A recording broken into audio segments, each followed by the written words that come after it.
Waziri Mkuu mpya wa Iraq, Ali Faleh Al-Zaidi, amesema serikali yake imedhamiria kupanua uhusiano na Iran katika nyanja zote, akisisitiza uhusiano wa kina wa kirafiki kati ya mataifa hayo mawili jirani. Kauli hii inakuja wakati ambapo waziri wa mambo ya nje wa Iran, Abbas Araghchi, alifanya mazungumzo na waziri mkuu wa Iraq mjini Baghdad siku ya Jumapili, wakati wa ziara yake nchini Iraq kwa ajili ya mashauriano na maafisa wakuu. Katika mkutano huo, pande zote mbili zilisisitiza umuhimu wa kuendeleza mashauriano ya kisiasa, kuimarisha uratibu wa pande mbili na kupanua ushirikiano unaolenga kulinda maslahi ya pande zote, kuhifadhi usalama na utulivu wa kikanda na kupambana na ugaidi. Akirejea uhusiano wa kina wa kirafiki kati ya Iraq na Iran, Faleh Al-Zaidi alisisitiza kuwa serikali mpya ya Iraq imejitolea kuendeleza uhusiano na Iran katika maeneo yote.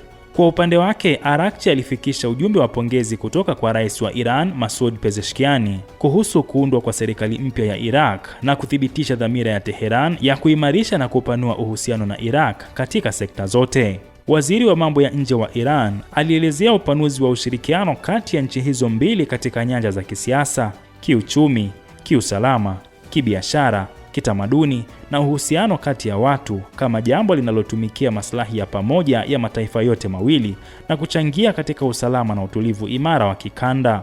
Araghchi pia alielezea juhudi za hivi karibuni za kidiplomasia zinazolenga kumaliza vita vilivyowekwa na Marekani na utawala wa Kizayuni dhidi ya Iran.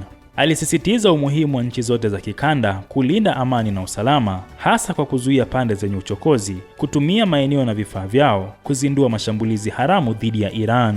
Aidha, alisisitiza umuhimu wa kudumisha uratibu wa karibu na uratibu kati ya Tehran na Baghdad na kupanua uhusiano wa pande mbili katika maeneo yote ya maslahi ya pamoja. Nikiripotia Rubaa za Kimataifa, mimi ni Abdul Nasser Mwita.